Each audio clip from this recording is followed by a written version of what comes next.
Inside your head sits the most complex object in the known universe. It's only about 1.5 kilograms of soft tissue, but it holds everything that makes you you. This is the human brain, and in the next few minutes, we'll see how it actually works. Let's start with the basics. Despite running your entire life, every thought, heartbeat, and memory, the brain uses only about 20 watts of power. That's less than a household light bulb. No computer comes close to that kind of efficiency. So where does its power come from? Not from size, but from connections. The brain contains around 86 billion cells called neurons, and each one can link to thousands of others, adding up to more than 100 trillion connections. Let's zoom in on a single neuron. It has 3 key parts. Branching arms called dendrites receive incoming signals. The cell body adds them all up. And a long cable called the axon carries the outgoing message toward the next cell. When the signals a neuron receives are strong enough, it fires. A pulse of electricity races down the axon at speeds up to 100 meters per second, all in just a few thousandths of a second. But here's the twist. Neurons never actually touch. Between them lies a microscopic gap called the synapse.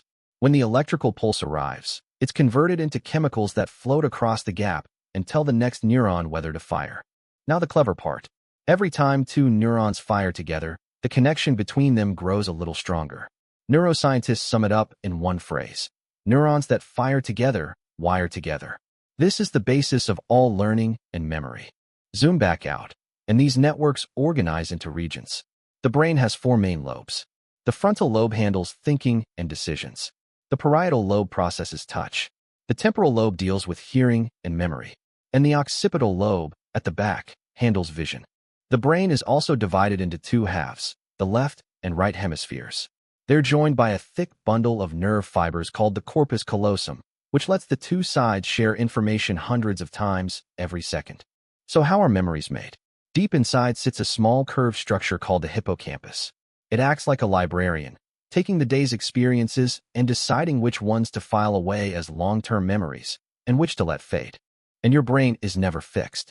It constantly rewires itself, growing new connections and pruning unused ones. This is called neuroplasticity, and it's why you can learn a language, recover from injury, or pick up a new skill at any age. Even when you rest, the work continues. As you sleep, your brain replays the day, locks in important memories, and flushes out waste it builds up while awake. That's why a good night's sleep makes you sharper and better at remembering. So that's the brain. 86 billion neurons, trillions of connections, firing in patterns every single second.